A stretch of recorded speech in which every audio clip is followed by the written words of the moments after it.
ሰላም ጤና ይስጥልኝ የተከበራችሁ አድማጭ ተመልካቾቻችን፣ ይህ ሀበጋር ኪዩዝ የተማሪዎች ጥያቄና መልስ ውድድር ነው። በተለመደው ሰዓትና ቦታ ተገኝተናል። ክቡራንና ክቡራት እንግዲህ ታዳሚዎቻችን እንኳን ደህና መጣችሁ ለማለት እንወዳለን። ፕሮግራሙን እየመራሁ አብሬያችሁ የምቆየው እኔ ትሩፋት በላይነህ ነኝ። አብራችሁ እንድትቆዩ ግብዣችን ነው። ክቡራንና ክቡራት እንግዲህ ያው ተወዳዳሪዎቻችን በግራና በቀኝ ተሰይመዋል። እንኳን ደህና መጣችሁ ተወዳዳሪዎቻችን። ራሳችሁን ለአድማጭ ተመልካቾች ታስተዋውቁና እንግዲህ ወደ ቀጣይ ጥያቄና መልሳችን ምንሄድ ነው የሚሆነው። ቡድን 1 ማለት እንችላለን፣ ቡድን 2 እንላችሁ እንችላለን። እስቲ እባካችሁ ራሳችሁን ለአድማጭ ተመልካቾቻችን። ማሩ ደበለው እባላለሁ ከኮቶሜ ትምህርት ዩኒቨርሲቲ የታሪክ ተማሪ። እሺ። ዲቦራ ድሪባ የአዲስ አበባ ዩኒቨርሲቲ የ3ኛ ዓመት የህግ ተማሪ። እሺ፣ ሞራል ይገባችኋል እባካችሁ። መልካም እድል ይሁንላችሁ። እሺ፣ ስሜ ደብሪቱ ገበየው ይባላል። 3ኛ ዓመት የሂስትሪ ተማሪ ነኝ፣ የኮተቤ ዩኒቨርሲቲ ተማሪ። እሺ፣ ስሜ ስማቸው ተስፋ እባላለሁ፣ የአዲስ አበባ ዩኒቨርሲቲ 2ኛ ዓመት የህግ ተማሪ ነኝ። እናመሰግናለን። ክቡራንና ክቡራት እንግዲህ ይህንን ፕሮግራም አዘጋጅቶ ወደ እናንተ የሚያቀርብላችሁ ፕሮጀክት ሪሰርች ኤንድ ትሬኒንግ ሴንተር ከአብርሆት ቤተ መጻሕፍት ላይብራሪ ጋር በጋራ በመሆን ነው። ጥሩ ቆይታ ከኛ ጋር እንደምታደርጉ ባለሙሉ ተስፋ ነን። አብራችሁ ነው። ወደ ጥያቄዎቻችን ከመሄዳችን በፊት 4 ዙሮች ይኖሩናል። በእነዚህ በ4 ዙሮች እንግዲህ የተለያዩ ህጎች አላቸው ወይም ደንቦች አላቸው። የመጀመሪያውን ዙር ደንብ አነብላችኋለሁኝ። 6 ጥያቄ ነው የሚደርሳችሁ። 12 ጥያቄ ናቸው በድምሩ የሚሆኑት። ይህንን ጥያቄዎች እያንዳንዱን በ30 ሰከንድ ውስጥ መመለስ ይጠበቅባችኋል። ሰዓት ያው እየተነጋገራችሁ ሰዓታችሁን መጠቀም ይኖርባችኋል። እያንዳንዱ ደግሞ 10 ነጥብ፣ አንዱ ጥያቄ 10 ነጥብ የሚያስገኝ ይሆናል። ነገር ግን ቅድሚያ እድል የወሰደው ሰው መልሱን መመለስ ካቃተው ሌላኛው ቡድን መሞከር ይችላል ማለት ነው። በዛ ጊዜ ደግሞ 5 ነጥብ ይሆናል። የብር መጠኑ ደግሞ ቅድሚያ የወሰደው ሰው 400 ብር ተሸላሚ ይሆናል። ሁለተኛ እድል የወሰደው ሰው ደግሞ 200 ብር ተሸላሚ ይሆናል ማለት ነው። ጥያቄዎቹን ተነበው ሳያልቁ መመለስ አይቻልም። ልክ እኔ አንብቤ ሲጨርስ ነው። ካልሆነ ግን ከጨዋታ ውጭ ያደርጋል ማለት ነው። ያለው ነገር የመጀመሪያው ዙር ይሄ ነው። ዝግጁ ሁኑ። ከቡድን 1 ነው የሚጀምረው። የመጀመሪያ ዙር ጥያቄ ቁጥር 1 ከኢትዮጵያ ሕገ መንግስት እምነት ወይም ፍልስፍና ውስጥ አንድ ባህል መገንባት ነው፣ እውነት ወይም ሐሰት? 30 ሰከንድ አላችሁ፣ መነጋገር ትችላላችሁ። ሐሰት። ማሩና ዲቦራ ሐሰት ብለዋል። እንግዲህ ጥያቄውን በትክክል መልሰውታል። እባካችሁ ሞራል ያስፈልጋቸዋል። ከኢትዮጵያ ሕገ መንግስት እምነት ወይም ፍልስፍና ውስጥ አንድ ባህል መገንባት ነው የሚለው ሐሰት ነው። ትክክል ነው፣ በትክክል ተመልሷል። በመግቢያው ላይ እንደተጠቀሰው የኢትዮጵያ ሕገ መንግስት ፍልስፍና አንድ የፖለቲካ ማህበረሰብ በጋራ መፍጠር፣ አንድ የኢኮኖሚ ማህበረሰብ መገንባትና ዲሞክራሲና ሰላምን ዘላቂነት ማረጋገጥ ነው። ስለዚህ በትክክል ተመልሷል ማለት ነው። በቀጥታ ወደ ጥያቄ ቁጥር 2 ነው የምንሄደው። እነ ደብሪቱና ስማቸው።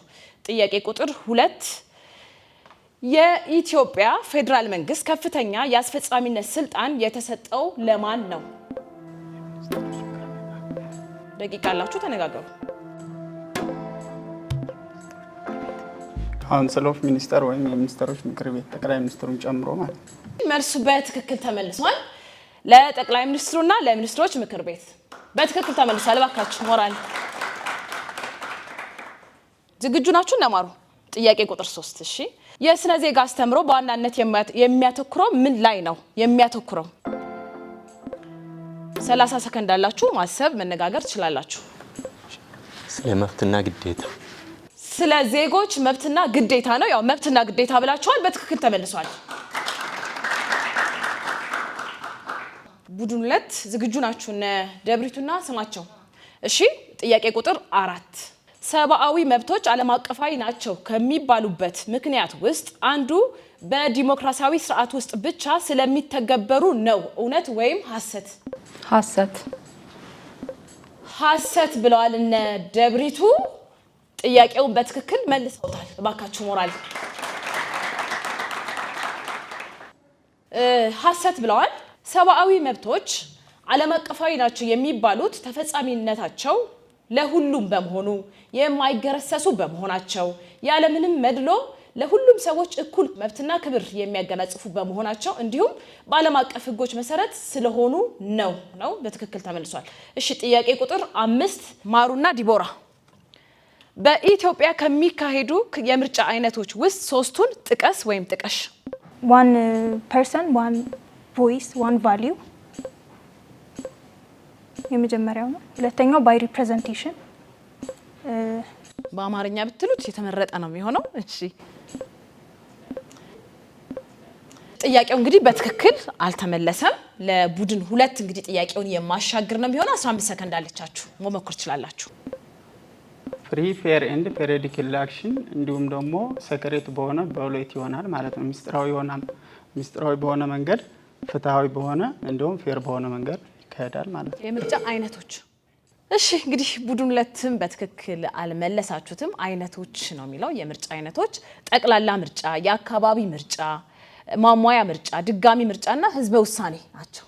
ቡድን 2 ጥያቄ ቁጥር 6 በዲሞክራሲያዊ ስርዓት ውስጥ የዜጎችን ተሳትፎ ከማሳደግ አኳያ የሲቪል ማህበረሰብ ድርጅቶች ከሚኖራቸው ሚና ውስጥ ሶስቱን ጥቀሽ። እሺ የመጀመሪያው መብትና ግዴታቸውን እንዲያውቁ ያደርጋሉ።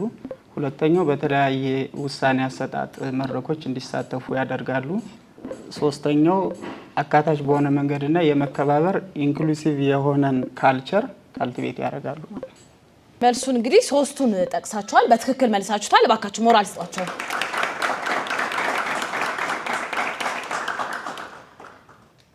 የዜጎችን እውቀት ማጎልበት፣ የተሳትፎ መድረኮችን ማመቻቸት፣ የመረጃ ስርጭትን ማስፋፋት፣ ግፊትና የፖሊሲ ተጽዕኖ ለመፍጠር የሚያስችሉ ጥናቶችን መምራት፣ የአቅም ግንባታ ስራዎችን ማከናወን፣ የመንግስት ኃላፊዎች ለህዝብ ተጠያቂ እንዲሆኑ ማድረግ፣ በግጭት አፈታትና ማህበራዊ ትስስር በመፍጠር ረገድ ዜጎችን እንግዲህ ማሳተፍ፣ ሌሎች ማህበራዊ አገልግሎቶችን መስጠት ነው። መልሱ በትክክል ተመልሷል ማለት ነው። ሶስቱን ጠቅሳችኋል። ከዚህ ውስጥ ጥያቄ ቁጥር 7 ነው የሚሄደው ለቡድን አንዶች። የሲቪልና የፖለቲካ መብቶች የመጀመሪያ ትውልድ መብቶች ተብለው ይጠራሉ። ለምን? አብራሩ፣ አብራሪ።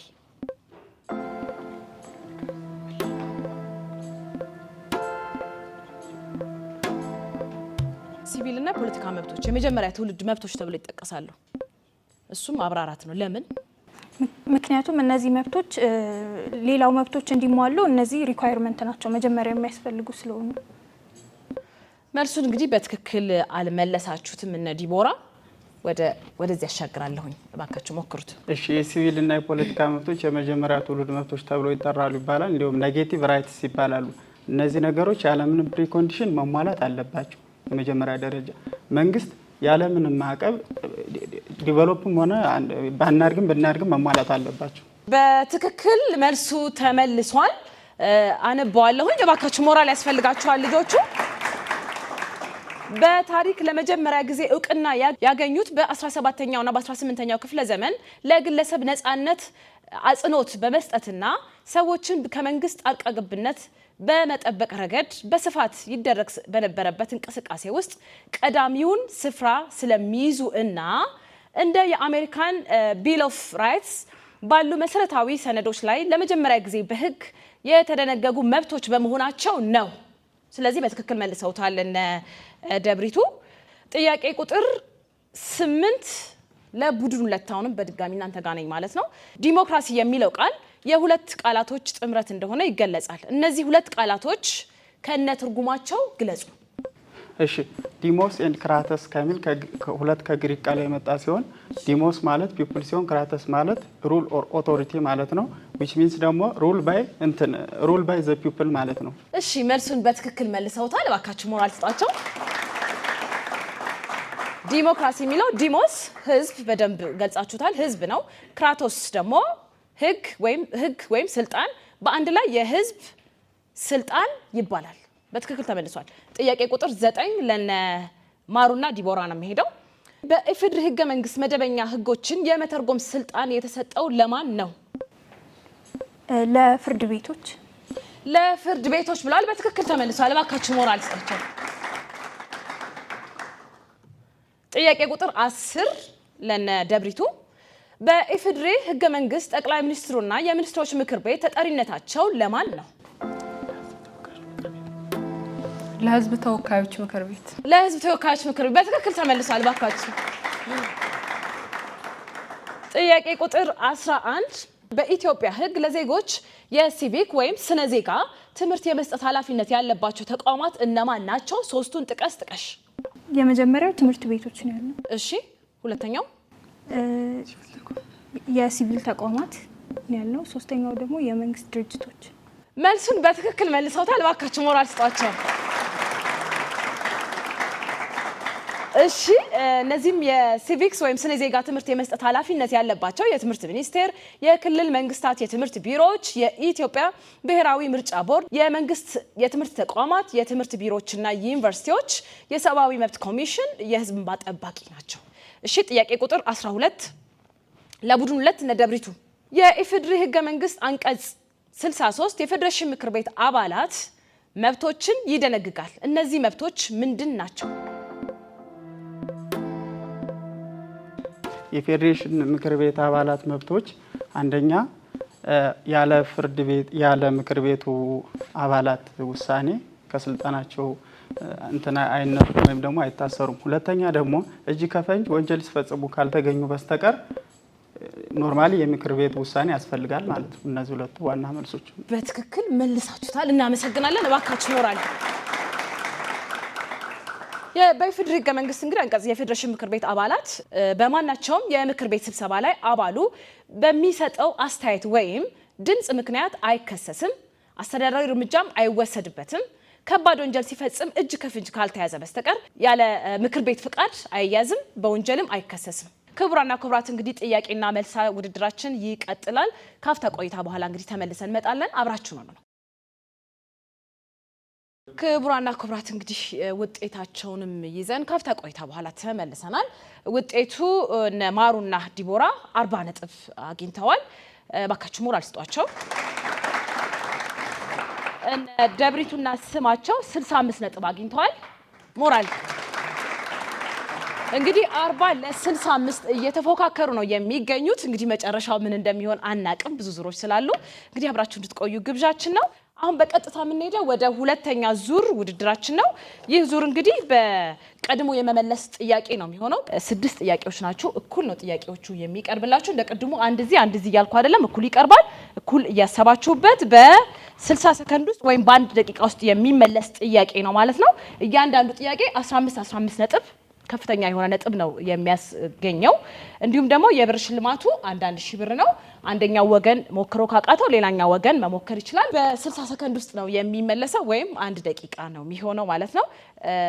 አሰላስላችሁ መመለስ ይጠበቅባችኋል። በግራ ቀኝ ያላችሁ ለምንድን ነው 5 ነጥብ ያስቀንሳል? ቅድም ጥያቄ አለመመለስ ነጥብ አያስቀንስም ብዬ ነበረ። አሁን ግን ጥያቄ አለመመለስ ነጥብ ስለሚያስቀንስ 5 ነጥብ ስለሚቀነስባችሁ ያንን በጣም አሰላስላችሁ መመለስ ወይም ደግሞ ቀድሞ ለመመለስ ጥረት ማድረግ አለባችሁ ማለት ነው። ሌላው ምንድነው አንድ እድል ብቻ ነው የምሰጣችሁ። አንዴ ካላችሁ በቃ አለቀ። ሁለተኛ እድል መሞከር አይቻልም ማለት ነው። ቀጥታ ወደዚህኛው ወይ ወደዚህኛው አልፋለሁኝ። ግልጽ ነው? እሺ መጀመር እንችላለን። የሁለተኛ ዙር ጥያቄ ቁጥር 1 የሰብአዊ መብቶች መገለጫ ባህሪያት ከሆኑት ውስጥ ሁለቱን ጥቀስ። እሺ ቡድን 2 እንግዲህ ቀድሞ እሺ መመለስ ይቻላል። ከሰብአዊ መብቶች መገለጫ ከሆኑት የመጀመሪያው ዩኒቨርሳሊቲ ወይም ዓለም አቀፋዊነት ነው። ሁለተኛው ኢናሊኔቢሊቲ የማይገረሰስ ነው። ሶስተኛው ኢንተርዲፔንደንስ ነው። እርስ በርስ የተያያዙ ናቸው። መልሱን በትክክል መልሰውታል። እባካችሁ ሞራል ያስፈልጋቸዋል። በትክክል መልሰውታል። የሰብአዊ መብቶች መገለጫ ባህሪያት ከሆኑት ውስጥ እንግዲህ ሁሉን አቀፍ፣ የማይገረሰሱ፣ የማይከፋፈሉ፣ የሚደጋገፍ፣ ተፈጥሯዊ፣ ያለመድሎ በእኩል ተፈጻሚ የሆኑ ናቸው ተብሎ እንግዲህ ተገልጸዋል ማለት ነው።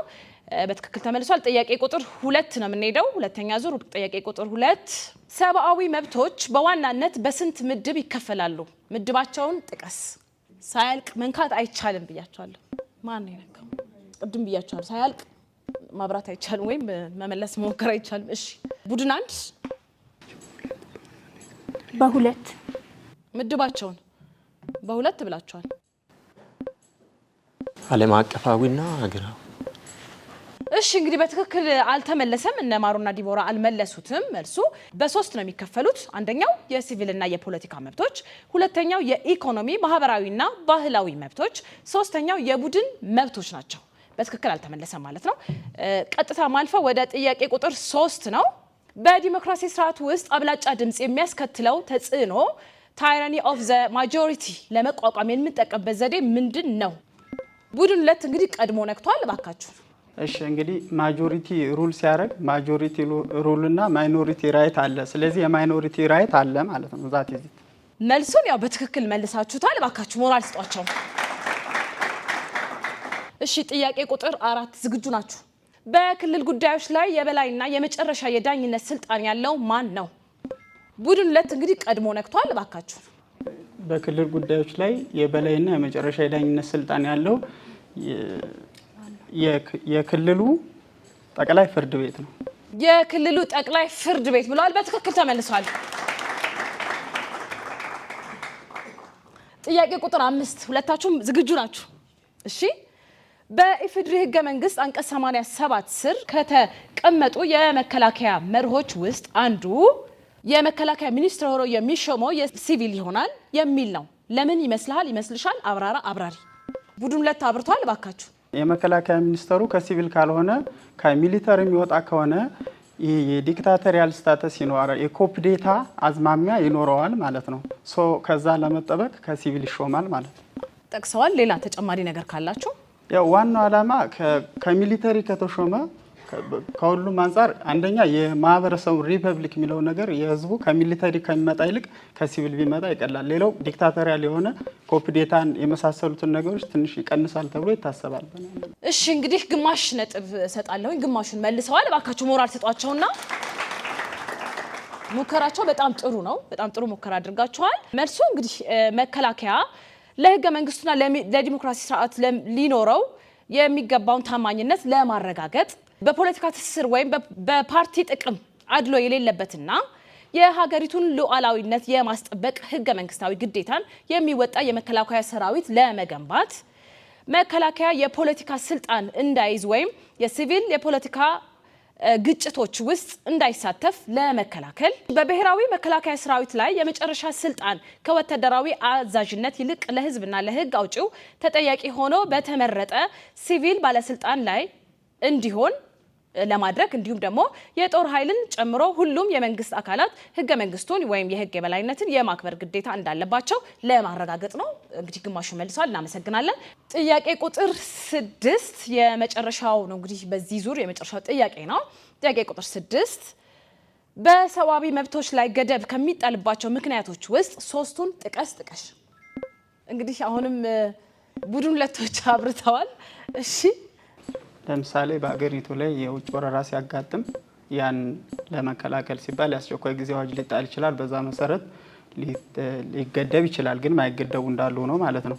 ወረርሽኝ ሲያጋጥም እንዲሁም ሀገር ውስጥ በህገ መንግስቱ እና በተለመደው ሚሊተሪ የሚል የማይረጋጋ እርስ በርስ ግጭት ምናምን ቢከሰት ያን ለማለት ሲባል መልሱን በትክክል መልሰውታል። እባካችሁ ነው ማስጣችሁ። እሺ ደብሪቱና ስማቸው መልሳችሁታል። እንግዲህ በሰብአዊ መብቶች ላይ ገደብ ከሚጣልባቸው ምክንያቶች ውስጥ 3ቱን ጥቀስ ነበር የተባለው። መልሳችሁታል። ለብሔራዊ ደህንነት ሲባል የህዝብ ደህንነት፣ ሰላምና ጤና ለመጠበቅ እንዲሁም የሌሎች ሰዎች መብቶችና ነፃነቶችን ለማስከበር ነው። በትክክል ተመልሷል። ክቡራንና ክቡራት እንግዲህ በሁለተኛ ዙር ቀድሞ የመመለስ ውድድራችንን በዚሁ አጠናቀናል። ውጤት ይዘን ደግሞ የምንመለስ ነው የሚሆነው። እስከዛው ድረስ አብራችሁን ቆዩ። መልካም ጊዜ ይሁንላችሁ። ክቡራንና ክቡራት እንግዲህ ውጤት ይዘን ተመልሰናል። እነ ማሩ እና ዲቦራ በዚህ ዙር እንግዲህ ውጤት አላስመዘገቡም። እነ ደብሪቱና ስማቸው ደግሞ 70 ነጥብ በዚህ ዙር አስመዝግበዋል ማለት ነው። ባካችሁ ሞራል ስጣቸው። እነ ማሩ እንግዲህ ያው በቀጣይ የሚስተካከል ነው የሚሆነው። በዚህ ዙር ነው ምንም ያላገኛችሁት። በዚህ 2 ዙሮች ስላሉ ግን ማስተካከል ይቻላል።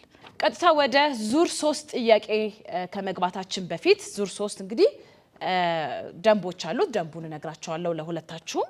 6 ምድቦች ናቸው ያሉት። የመጀመሪያው ስነ ዜጋ፣ ሰብአዊ መብት፣ ምርጫና መራጮች፣ ስነ ጽሁፍ፣ ታሪክ፣ ሉላዊ ወይም ግሎባል ናቸው። ከ6 ውስጥ እንግዲህ 5 መምረጥ ትችላላችሁ። ጥያቄዎችን የምትመልሱት ለእያንዳንዱ በ60 ሰከንድ ወይም ደግሞ በ1 ደቂቃ ውስጥ ነው መመለስ የሚጠበቅባችሁ። አንድ ጥያቄ 400 ብር የሚያስገኝ ነው የሚሆነው። እንዲሁም ደግሞ 10 ነጥብ የሚያስገኝ ይሆናል ማለት ነው። ምናልባት እናንተ ከከበዳችሁ ደግሞ ለኦዲየንሱ እንዲመልስላችሁ እድሉን መስጠት ትችላላችሁ ለታዳሚዎቻችን ማለት ነው። ታዳሚዎቻችን ደግሞ ሲመልሱ ነጥቡን እነሱ አይደለም የሚያገኙት የእናንተ ነጥብ ነው የሚሆነው ማለት ነው። የግራ ቀኛችሁ ነጥብ ነው የሚሆነው። ይሄንን ይመስላል። እኔ ጥያቄውን አንብቤ ሳልጨርስ እንግዲህ መልሱንም ያው መናገር አይቻልም ማለት ነው። እንግዲህ በዚህ ውድድር ቅድሚያ የሚሰጠው ከፍተኛ ውጤት ያገኘው ቡድን ስለሆነ ቡድን ሁለቶች ናቸው ከፍተኛ ውጤት ያገኛችሁት። ስለዚህ እናንተ ትመርጣላችሁ። 5 መምረጥ ትችላላችሁ። የመጀመሪያው ምረጡ። ስነ ዜጋ ጥያቄ ቁጥር 1 ነው። አነባዋለሁኝ። ከሚከተሉት ውስጥ የትኛው ዜግነትን ይበልጥ ይገልጸዋል? ሀ በሀገር ውስጥ በቋሚነት የሚኖር፣ ለ በሀገር ውስጥ ንብረት ያለው፣ ሐመሮሃ በህግ መብትና ግዴታ ኖሮት የአንድ ሀገር አባል የሆነ፣ መ ዲያስፖራ በህግ መብትና ግዴታ ኖሮት በአንድ ሀገር አባል የሆነ። በህግ መብትና ግዴታ ኖሮት የአንድ ሀገር አባል የሆነ በትክክል ተመልሷል። እባካችሁ ሞራል ስጧቸው። እነ ደብሪቱ መልሳችሁታል። ምረጡ። የትኛው ምድብ ይሁንላችሁ? ስነ ዜጋን መርጣችኋል። በድጋሚ መምረጥ አይቻልም። ሰብአዊ መብት አለ፣ ምርጫና መራጮች፣ ስነ ጽሁፍ፣ ታሪክ፣ ሉላዊ ወይም ግሎባል መምረጥ ትችላላችሁ። ታሪክ። እሺ ታሪክ መርጣችኋል። ጥያቄ ቁጥር 1 እንደ አውሮፓውያን አቆጣጠር በ1950 ከ1950 እስከ 1953 በደቡብ ኮሪያና ሰሜን ኮሪያ መካከል በተደረገው ጦርነት በተባበሩት መንግስታት ስር ደቡብ ኮሪያን ከሰሜን ኮሪያ ወረራ ነፃ ለማውጣት የተሳተፈው የኢትዮጵያ ባታሊዮን መጠሪያ ስም ዳሽ ይባላል። ቃኘው ሻለቃ ማለት ነው። ቃኘው ሻለቃ ብለዋል። በትክክል ተመልሷል። ባካችሁ ሞራል ያስፈልጋችኋል። ሰብአዊ መብት አለ፣ ምርጫና መራጮች፣ ሉላዊ ምርጫና መራጮች። እሺ ከምርጫ ቦርድ የስራ አመራር ቦርድ አባልነት መስፈርቶች ውስጥ ሁለቱን ጥቀስ። አንደኛ ከማንኛውም ፖለቲካ ፓርቲ ነፃ መሆን አለባቸው፣ ፍትሃዊ መሆን አለባቸው። እሺ ሁለት አይደል የሚለው ሰዓት ስላላችሁ አንድ ከማንኛውም ፖለቲካ ፓርቲ ነፃ፣ ሁሉንም የፖለቲካ ፓርቲዎች በገለልተኛ የማየት ብቃት ያላቸው፣ እንዲሁም ደግሞ ሁሉን አካታች ማለት አካታች ስል የፖለቲካ ፓርቲዎችን ያለመለየት ዊዛውት ፓርሻሊቲ መጨመር ይቻላል።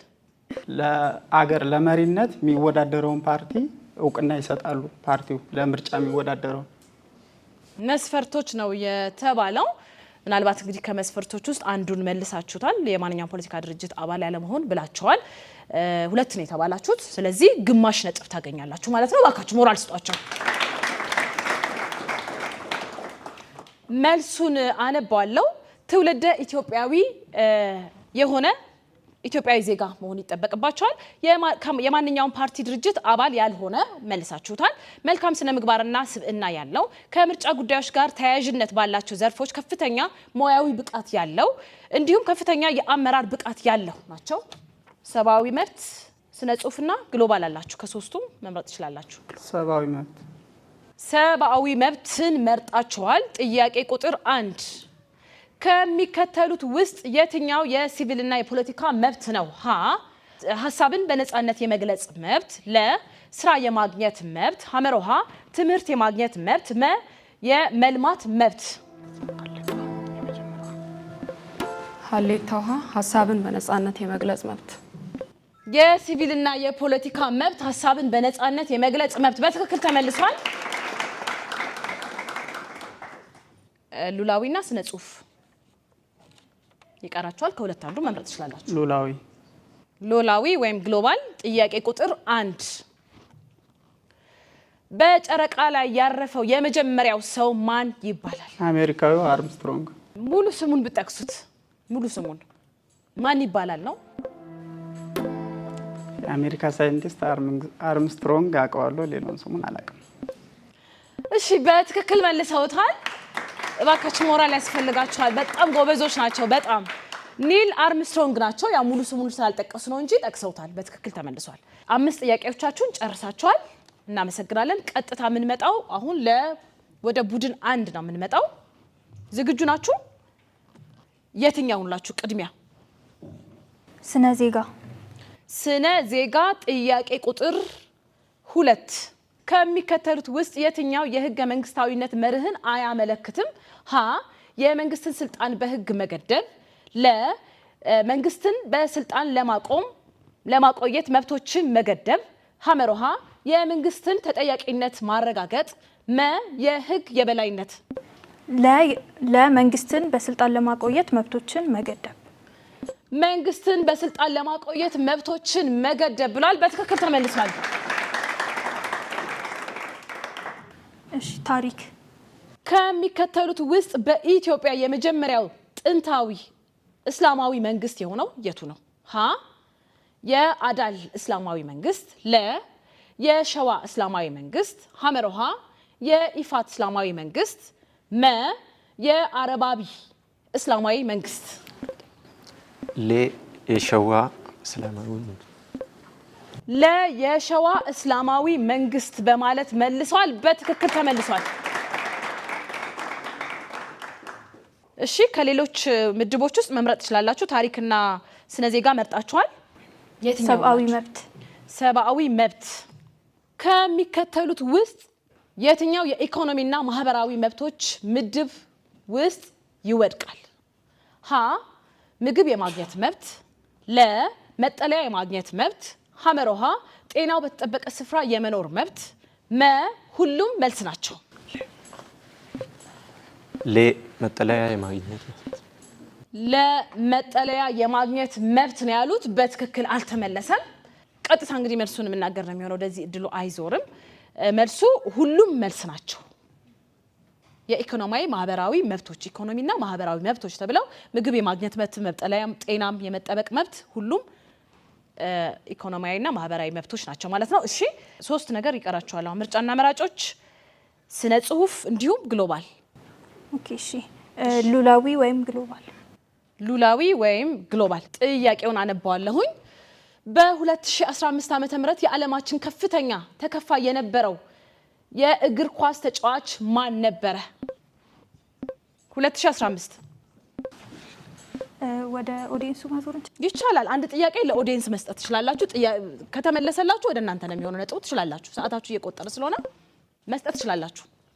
ስሞትን ተናግረው።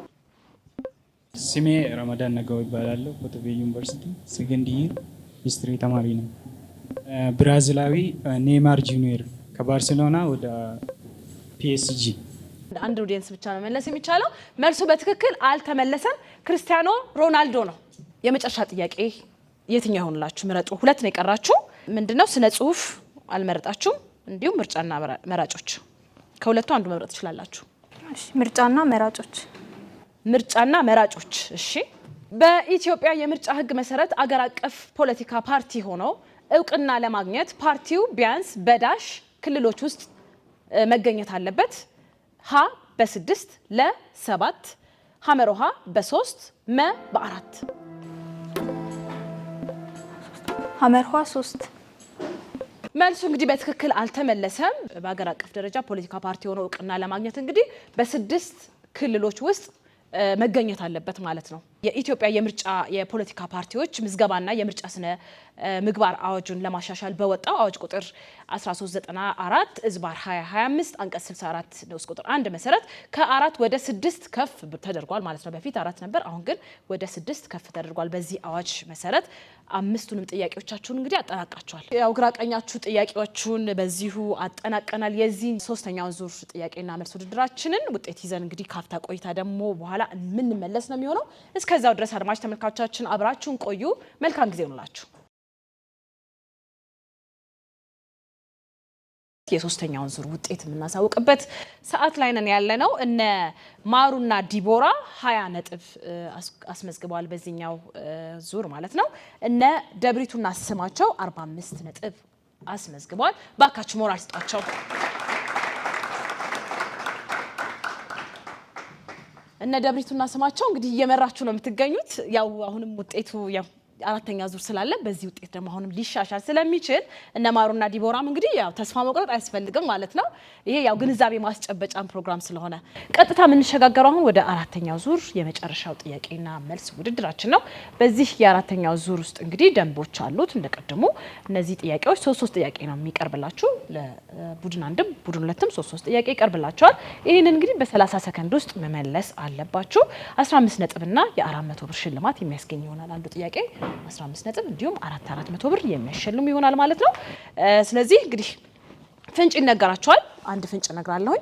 ነገር ግን ሁለተኛው ፍንጭ ይደገምልን ካላችሁ በአንደኛው ፍንጭ መልሱን ማወቅ ካቃታችሁ ሁለተኛው ማለት ትችላላችሁ። ነጥባችሁ ግን 5 ነጥብ ይቀነሳል። መጀመሪያ 15 ነበር፣ 5 ይቀነስና 10 ይሆናል።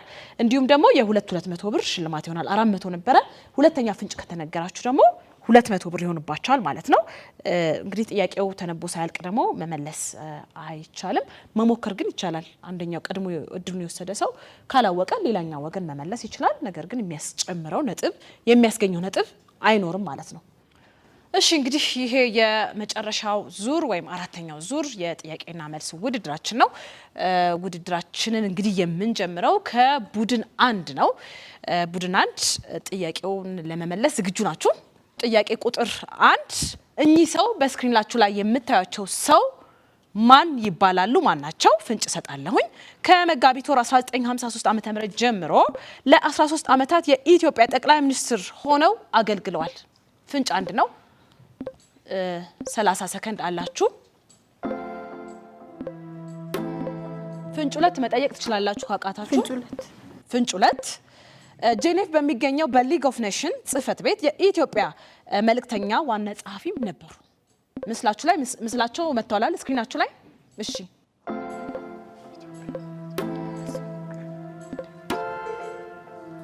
እሺ እንግዲህ ሰዓት አልቋል። ቡድን 2 መሞከር ትችላላችሁ። ሙከራ ነው። የሚያስገኘው ነጥብ ወይም የሚያስቀንሰው ነጥብ አይኖርም። ይለፈን። እሺ እናመሰግናለን። መልሱ እንግዲህ ሁለቱንም ፍንጮች ተናግሬያለሁኝ። ክቡር አክሊሉ ሀብተወልድ ጸሐፊ ትእዛዝ ናቸው። ጸሐፊ ትእዛዝ በመባል ይታወቃሉ። ወይም አክሊሉ ሀብተወልድ ናቸው። አልተመለሰም ማለት ነው። ቀጥታ የምንሄደው ወደ ጥያቄ ቁጥር 2 ነው። እኚህ በስክሪናችሁ ላይ የምታያቸው ሰው ማን ናቸው? የመጀመሪያ ሴት የፓርላማ አባልም ነበሩ። እሺ ፍንጭ 2 ልጨምር። እሺ ደራሲ፣ መምህርት፣ አርበኛና የመብት ተሟጋችም ነበሩ።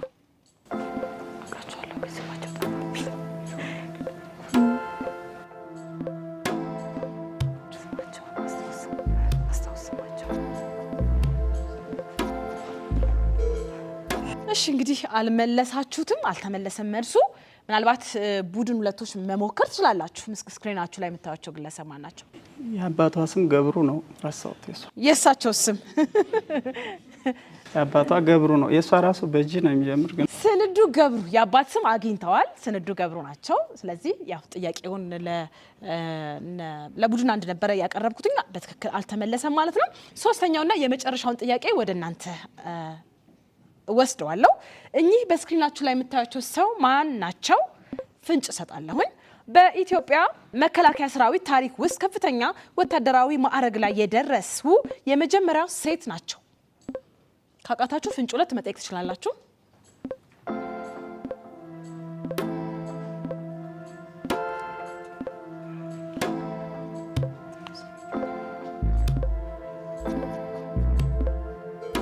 እሺ እንግዲህ ፍንጭ 2ም አልጠየቃችሁም፣ ሰዓታችሁ አልቋል። ቀጥታ እስቲ እንድትሞክሩት ለቡድን 2 ይለፋችሁ። እሺ እንግዲህ ሁለቱም አላወቁትም። በኢትዮጵያ መከላከያ ሚኒስቴር ውስጥ የሕግ ጉዳዮች ክፍል ኃላፊ ሆነውም አገልግለዋል። እኚህ ሴት ብርጋዴር ጀነራል አስካለ ብርሃኔ ይባላሉ። እሺ እንግዲህ ቡድን 1ዶች ጨርሳችኋል ጥያቄያችሁን። ቀጥታ የምናልፈው ወደ ቡድን 2 ነው የምንሄደው። ዝግጁ ናችሁ ቡድን 2ቶች? ለቡድን 2ቶች እኚህ በስክሪናችሁ ላይ የምታዩቸው ሰው ማን ናቸው? ያው ፍንጭ እሰጣለሁኝ። የአፍሪካ ህብረት በመባል የሚታወቀውን አህጉራዊ ማህበር የአፍሪካ አንድነት ድርጅት በሚል ስያሜ እንዲያቋቁሙና መቀመጫውም አዲስ አበባ እንዲሆን ትልቁን ሚና የተጫወቱ ናቸው ወይም ተጫውተው ነበር። ካቃታችሁ ፍንጭ 2 መጠየቅ ትችላላችሁ፣ ሰዓታችሁ ሳያልቅ። አይ ታውቂዋለሽ? እሺ አላውቀውም፣ ግን የንጉሱ አፄ ኃይለ ሥላሴ አማካሪ ነበሩ። ታሪካቸውን አውቃለሁ፣ ስማቸውን አላውቅም። ስለዚህ ፍንጭ ሁለት ይነገራችሁ ወይስ አይቅር ይዝለላችሁ? ቡድን አንዶች መሞከር ትችላላችሁ። ፒተር ሉሙምባ ሉሙምባ ምስላቸው ያው የኢትዮጵያ ምስል ለምን ኢትዮጵያዊ ናቸው። ይለፈን አላወቃችሁትም? ይለፈን ብለዋል። እነሱም እንግዲህ መልሱን እነግራችኋለሁ። በቀዳማዊ አፄ ኃይለ ሥላሴ ዘመነ መንግስት ለ10 ዓመት የውጭ ጉዳይ ሚኒስትር ሆነው እየሰሩ ያገለገሉ ናቸው። ክቡር አቶ ከተማ ይፍሩ ናቸው። እሺ በትክክል አልተመለሰም። አሁንም እናንተ ጋር ነኝ ያለሁት። እኚህ በስክሪናችሁ ላይ የምታዩቸው ሰው ማን ናቸው? ፍንጭ ሰጣለሁኝ። የኢትዮጵያ የሴቶች ወታደራዊ ንቅናቄ የተሰኘውን ህብረት ለመመስረት በከፍተኛ ንቃት ተሳትፈዋል።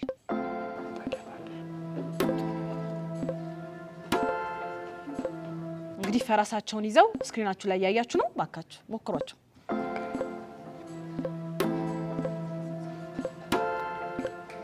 እሺ ፍንጭ ሁለት መጠየቅ ይቻላል።